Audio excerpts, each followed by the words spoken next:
Hello, I'm Pastor Hilly. Thank you for joining us for Faith Lutheran Church's Adult Forum series. We're calling this episode YMCA. But before we get to our special guest this week, a brief reminder that during this time of social distancing, there is wonderful ministry coming out of the community that we call Faith Lutheran Church in Whitehall, Ohio. Ministry that includes this very podcast. If you would like to support the ministry of Faith Lutheran financially, please find the link labeled Giving in the description below. And now, on to our episode. Joining me today is a special guest. She is the Executive Director of the Ohio Alliance of YMCAs. It's Beth Tsvetkoff. Beth, how are you? Good morning, Pastor Hilly. I'm good. How are you? Good. How is this socially distant life treating you? My son Thomas and I are spending a lot of quality time together. Yeah, it's good. So my nephew is spending a lot of quality time with my brother and his wife as well. And the thing with him is that my brother and sister-in-law are by no means educators, right? So right. How's that on top of being an executive director, is home tutor also part of your daily skill set now? It is half the time. So my son's school is on a hybrid model. So we are 2 or 3 days a week in school and then the other days at home. So it's interesting. You know, he'll always ask me on a Zoom call if I'm on mute and if my video is on, because if not, he comes over and talks to me. Nice. It's funny what our kids have learned during the time of COVID about Zoom. Oh, it's very true. It's very true. My brother works in IT, and every once in a while he'll say that my nephew taught him something about an iPad. Like his child has figured things out on the iPad. No, my brother just hasn't, because my brother's like, why would I ever need to do that? And then he asks, well, Dex, why do you need to do this? And there's not necessarily an answer to that question. But the kid just figures stuff out, which, you know, that says a lot of good things about our kids, though, that they're that smart. But, nice. True. That's true. So I'd like to start off by having you tell me a little bit about what you do as the executive director for the Ohio Alliance of YMCAs, or maybe the starting point is, what is the Ohio Alliance of YMCAs? And then what do you do? Sure. So the Ohio Alliance is the trade organization, for lack of a better word, that represents all of the Ys in the state. We do a number of different things for them, provide different services. That we do legislative work and advocacy, which is one of the hats that I wear. We do healthcare contract negotiation, another hat that I wear. As an executive director, many executive directors I'm sure can appreciate the fact, well, anybody, I suppose, you wear a bajillion different hats, right, every day, depending on the day. My team is small but mighty. We have 5 staff, and 2 of those provide direct services to local Ys, such as board governance, strategic planning, fire putting out in general. We have another one of my staff members who leads a youth development program called Youth in Government, and which is pretty amazing. Middle school and high school students get to draft their own legislation, and we get the State House for 3 days in non-COVID times, and they get to debate their bills. They elect their own Senate president and House Speaker. So he runs that whole youth development arm. So we do quite a number of different things. Whatever a Y needs, we respond to our members in that way. So obviously our focus has shifted during COVID, along with the Y's focus shift, and we're beginning to start to shift back to some sort of normal services and programs. Yeah, I'll ask questions about that in a little bit, but let's indulge ourselves to live in a pre-COVID world for just a second. What would you say would be your favorite part of your job in the pre-COVID world? Not having meetings in my kitchen. So I miss that part.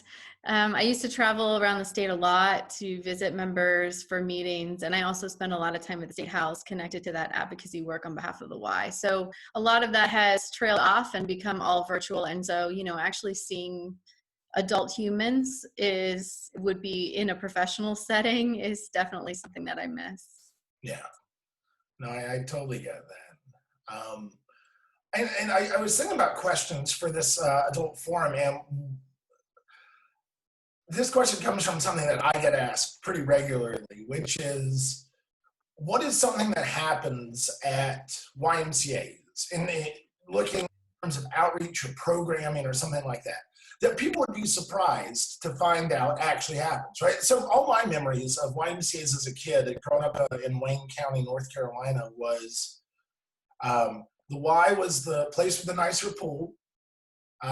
There was summer camp over the summer, and they had racquetball courts. And so my brother and I would try to get any ball we could, and we would hide in the racquetball courts and throw the ball as hard as we could, hoping to hit one another with it. And those were the only, right, juvenile delinquent behaviors of 9-year-old me running around, right? But Sure. alluded to this, the Ys do so much on so many different levels. So what's something that people, when you're like, oh yeah, did you know the Y does X, that people are like, oh wow, I didn't know, that's really cool. Yeah, we actually have a lot of that. So your experience with the Y growing up is similar to, I don't know, probably 95% of people we encounter in terms of, gym, swim, camp, and all of those things we do and we still do. And it's an important part of the mission: healthy living, youth development in terms of summer camp. I think people are surprised to learn that the YMCAs in Ohio and around the country are the largest provider of childcare out of any other provider in the country. And so that includes early childhood, so infant, toddler, preschool, but it also includes all the school age programs we do. So before and after school care, which my son takes advantage of, summer camp. So not only resident camp that kids can go and stay, but also summer camp, day camp that they just go in place of school during the summer. So we serve in Ohio, we serve over 55,000 kids a year just in those programs, which is, it far exceeds, we have over 500 sites throughout the state. So people are really surprised about that. The Y is committed to that segment of youth development. There's also, services that aren't necessarily statewide, but people are surprised. So in Central Ohio, for example, the YMCA of Central Ohio has had a long history of providing housing for homelessness, as well as permanent supportive housing for those with addiction issues or other barriers in their life. So they serve over 1,500 men and women a day, providing those services. The Cleveland YMCA of Greater Cleveland does something similar. They have an inpatient treatment program for addiction and mental health issues for homeless. And so those are some of the types of services I think that people are surprised that the Y comes in, steps in, fills those gaps in the community. Yeah. I know that in Greater Manhattan, down on 14th Street, there's a building that used to be a YMCA that then, due to their partnership, I don't think they donated it. I think they sold it at a loss to the ELCA Metro Chicago Synod. And it's 2 blocks away from the hospital there, right around Irving Park. And it's still seen as this ministry that, like, if you have a loved one in the hospital and you end up in Manhattan and can't afford the standard $300, $400, $500, $600, $700 a night for a hotel, you can connect. And it's this like really beautiful continuation of the mission of YMCAs and the mission of the ELCA to see that work together. So I love those cases that are just underlining the mission that people would never think about. Like, who wouldn't know that the YMCA would half own a hotel in downtown Manhattan specifically for people at a hotel? But again, it's providing for the needs of people. Right. A fun fact about Central Ohio Y is that, so they're affiliated with Capital University, which I know you are, right, alum of. I am as well. I also attended their law school, and the YMCA actually created Capital's law school. Really? The YMCA of Central Ohio. Mm-hmm. Yeah. So there's all kinds of weird, so depending on what city it is, you'll always find some sort of story where the Y was involved in something like a law school. Obviously, they're not involved anymore, but being an alum of the law school as well, we actually raised money. We have a partnership with the law school because of their history together. So it's pretty cool how the Y kind of gets involved. And, there's all kinds of things. They invented volleyball. They invented all kinds of were invented at the Y. So Wait, being around for 150 years kind of gives you that privilege of touching so many. what do you mean they invented volleyball? Yeah, volleyball was invented at the Y. Really? Yeah. Huh. And there's a longer list of sports that I don't want to get wrong by saying them on the Zoom call, but there are a few other ones that were also invented at Ys around the country. And some over, I mean, the Y started not here. It started in England and then came over. So, there's also a very storied history in Europe. And Huh. now we have YMCAs around the world. So we have international Ys on all continents. What? So as a Capital alum, can I get a Y discount? Or if I'm Nice try. No. a Capital Law? Charitable organization. Your membership supports the mission, just like the church. Fair, fair. So as we sit here still amid the pandemic, when we think about all the different places that have been impacted and closed by COVID, or at least rolled back in different ways, places like gyms and schools and childcare and mass gathering places like churches, etc. YMCAs are kind of all of those things put together that we've just been talking about, the swim and gym side of it, the childcare side of it, the gathering places. So as things are beginning to open up slowly, can you tell me what the past few months have looked like for a lot of the YMCAs in Ohio? Sure. So during the shutdown in early spring during COVID, the Y pivoted, and I'm actually I think all my people are getting tired of that word, pivot, to something else, because we've spent the last, I don't know how many months pivoting to other things. But they really stepped up, and we refer to it as running into the fire. So the Ys didn't just shut down when the governor mandated shutdown. We provided emergency childcare, so pandemic childcare for healthcare workers, first responders, and other essential workers. We were serving upwards of 2,000 children a day around the state doing that. We were providing emergency. So on top of that homeless shelter service that we already provide, I mentioned for Central Ohio, Ys around the state were actually stepping up and providing emergency homeless shelters, or just shelters. So whether either for people displaced or for healthcare workers that didn't feel comfortable going home since our facilities were closed, a lot of my Ys opened them up to healthcare workers. We were still providing meals. So think about all of the kids that were displaced from school that depend on school for breakfast and lunch. So the Ys were either delivering or having community locations where families could still pick up meals. So over 3,000 meals a day we were providing. And we are also focusing on making sure, so we serve a huge older adult population. For those older adults who might be watching this Zoom, Silver Sneakers is pretty popular at the Y, as well as, different sort of older adult programming. And so with that shutdown, older adults suffer from social isolation without a pandemic. And so the pandemic really exacerbated that. So the Ys made it an extraordinary effort to reach out, make sure that they could connect to virtual programming, make sure that they understood how to connect to virtual programming, and make sure that they weren't completely isolated from those that they were used to being in that community setting. So during the shutdown, the Ys shifted to filling all of these gaps and filling all of these needs, which really underscores what the organization does. They shift with the community need, and they're always ready to kind of step up and fill the gaps the community has. So coming out of the shutdown, we are able to reopen facilities. Obviously, treadmills are 8 feet apart. Group exercise classes, everyone is socially distanced. It looks very different, but some people are starting to come back.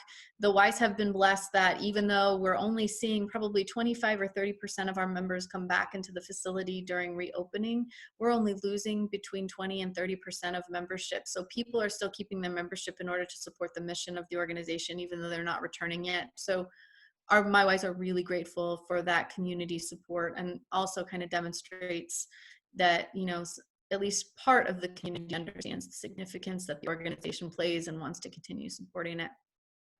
And that makes sense. I last week on Adult Forum, I was interviewing a concert, a tour manager, and my question for her was, do you think that the audience is going to be more ready or reticent to come back in? And again, I think that any of us who work in this live event arena, very much like YMCAs, where you have to get people in the building or shows or churches, the reality of it is individuals have to feel comfortable. And that's a bridge that every individual will cross in their own timeline. So, I'm sure there are people who are really ready right now and people who are still going to be reticent for another 5 months, but it's good to know that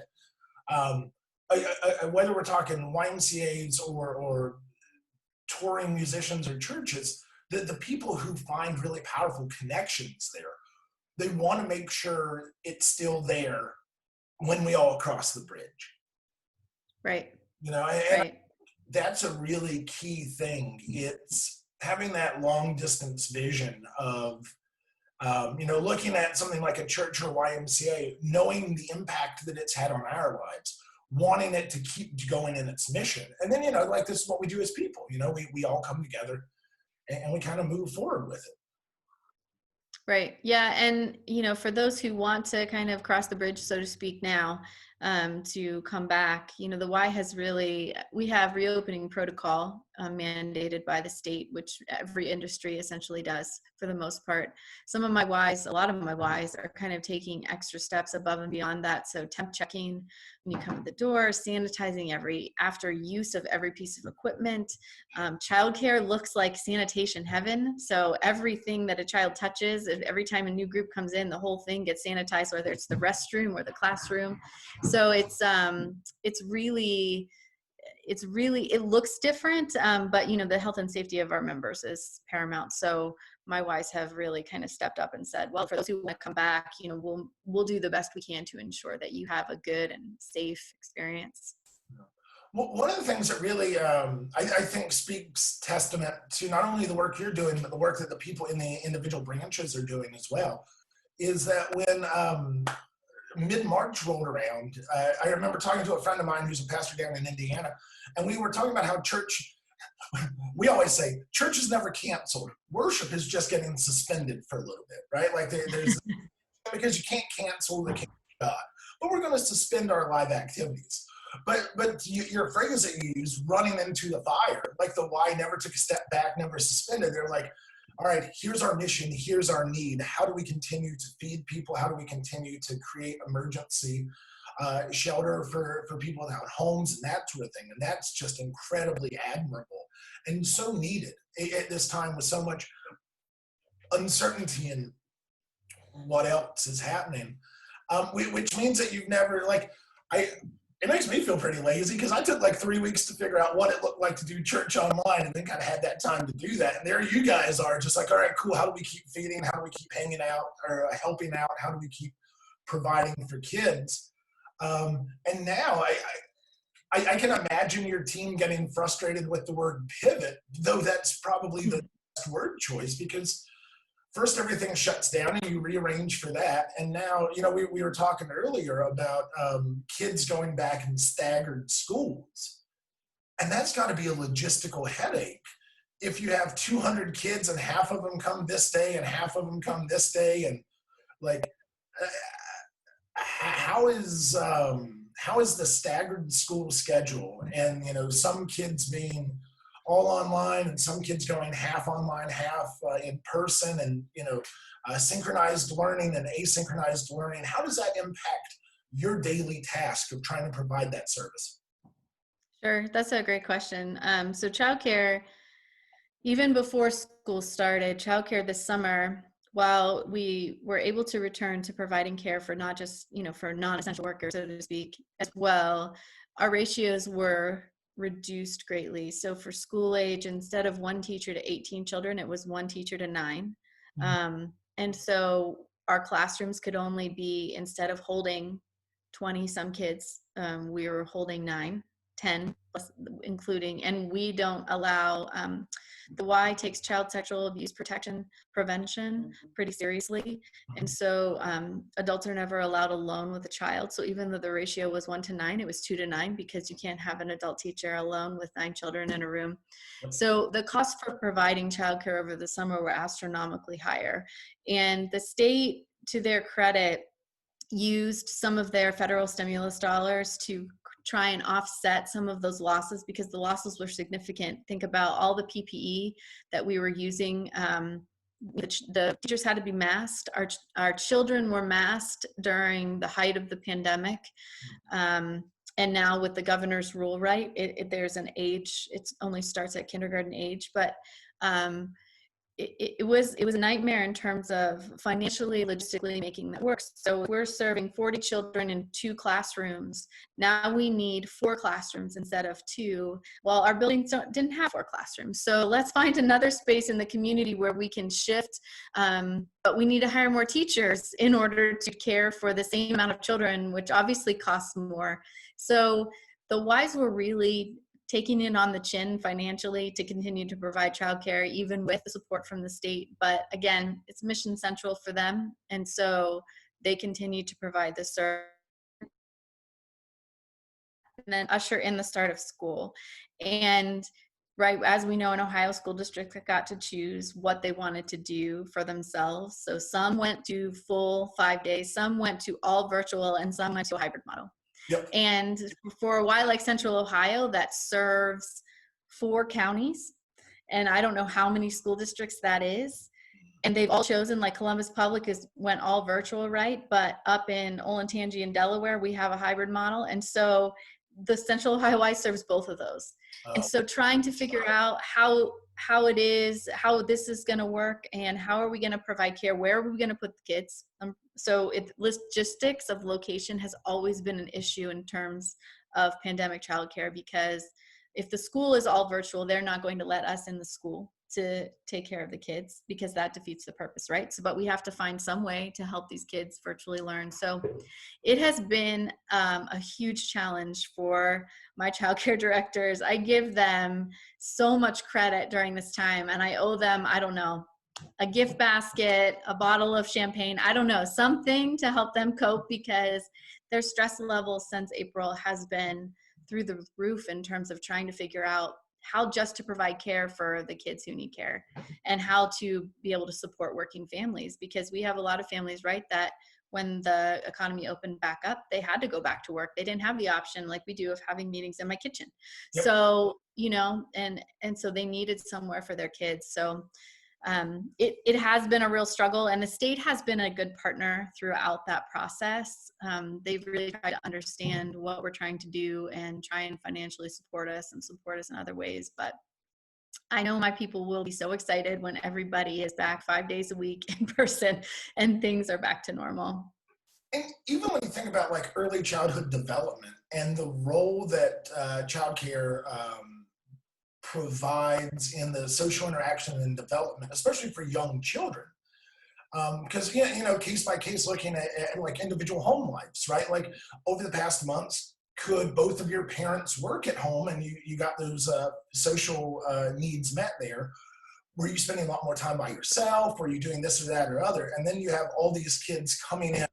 And it would be the case, pandemic or not, kids come from different environments. But I feel like that's been drastically underlined over the past 5 months based on what those home support networks look like. And for sure. Yeah, and these aren't kids that are spending 5 days in, you know, 5th grade and then showing up. You know, one of my best friends, he has 2 boys who are approximately 8 and 9, and they're both great kids, and they're in 2 different school systems. So one of the kids has what is it, asynchronistic learning, where in the morning he gets an email from his teacher and he kind of does it on his own schedule. And the other kid, and you know, they're within 10 months of one another, has dedicated Zoom time where the teacher in his class tries to, you know, educate remotely. And so there are 2 kids in, again, different school districts, both in, I think they're both in 2nd grade. And their product, like their realities look so different. And so I even see that on their end, you know, because I don't know, if I was 8 and I had the option of either, you know, watching a teacher talk to me for an hour a day or just do it on my own time, I would do it on my own time. I don't know if that'd be the best for me though. You know what I mean? Right. Because you need that kind of group think. You need that kind of group dynamic. And so, yeah, just one more thing on top of your childcare coordinators to have to wrestle with and figure out how to provide for. Yeah. And the YMCA of Greater Cincinnati is a huge child care provider in Southwest Ohio, and they have one of the best child care directors in the state. and she and I talk all the time. And so she sent me a picture of this virtual learning center that they set up for Cincinnati Public. And it's, middle school age kids, and they are committed, like the one option that your friend was describing to you, of Zoom time. And so they have all these kids though in this, all on Zoom all at the same time. And so they did kind of this trial run and realized that their Wi-Fi in this location cannot support all of these Zoom, right? So, if my son is on his TV and streaming on his tablet, and if I'm on a Zoom call, I get this little thing like, your connection is unstable. And so I have to yell upstairs, Thomas, turn off one of your screens. And so imagine, timesing that by 30. And so they found themselves investing $5,000 per location for enough bandwidth to accommodate all of the Zoom. And so just like random things that were never an issue before, and that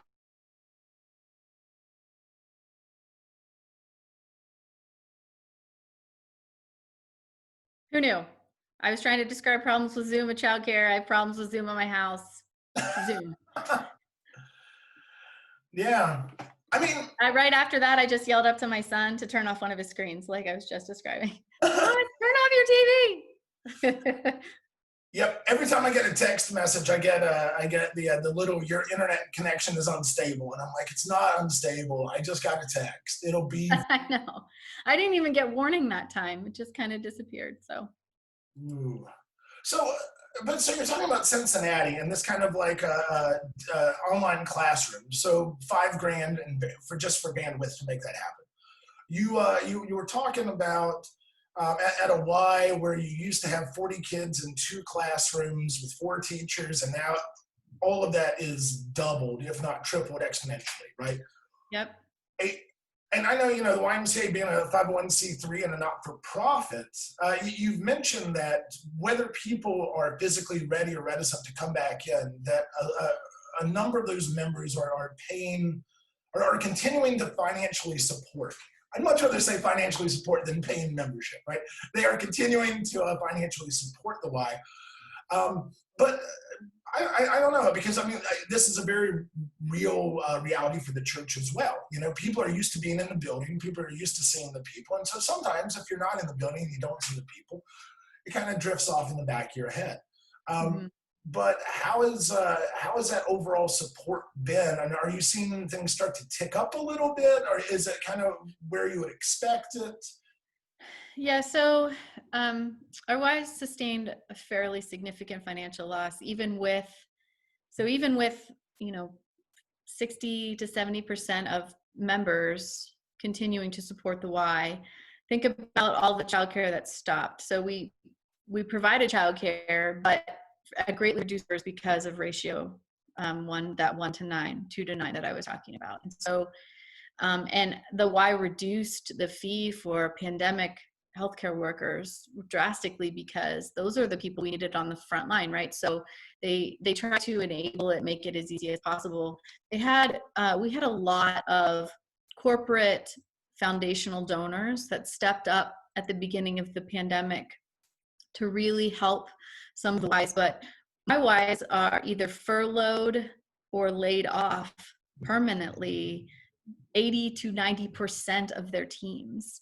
So now they've brought back, but maybe brought back half. So that wasn't just a temporary because our facilities were closed. It was some of the branches can't open because of financial reasons. We estimate that for 2020, the Ys will lose $78 million just in Ohio alone. Wow. And so, while the donors, and we're truly grateful for those partnerships, and local government has really stepped up in terms of providing CARES dollars and that sort of thing, but $78 million hole is significant to fill from donations. So the Ys are really trying to figure out an alternative business model so that we can keep the doors open, we can keep serving the community, but the financial struggle is real for those Ys. And so let's say somebody listening to this has had a really positive experience with the Y in the past, or just was unaware, and this is the first time they're hearing about that. What would be the best way for somebody to support the YMCA fiscally? Is there like a one website you can shoot us to specific to Central Ohio, or is it more kind of like a general national deal and you want it to trickle down? For Central Ohio, yeah, all of the local Ys, so donations to local Ys and financial support go directly to the local Y. So they don't go through like a national conduit down unless it's some big grant or donor. And so, my Ys would be tremendously grateful for any financial support. For Columbus, it's ymccolumbus.org. That's Franklin, Delaware, Pickaway, and Union County. And so all of those counties are served by Central Ohio. If somebody happens to be watching this that isn't in the Central Ohio region, you can go to our website. If you could reach out to your local Y. They all have websites, and 95% of them have a Give Now button, like you were describing at the beginning. You can give right through the website. But if you need help connecting to a Y, that's what our job is to facilitate that connection. So ohioymcas.org, and you can contact us through our website, and we'd be happy to help connect the dots for you.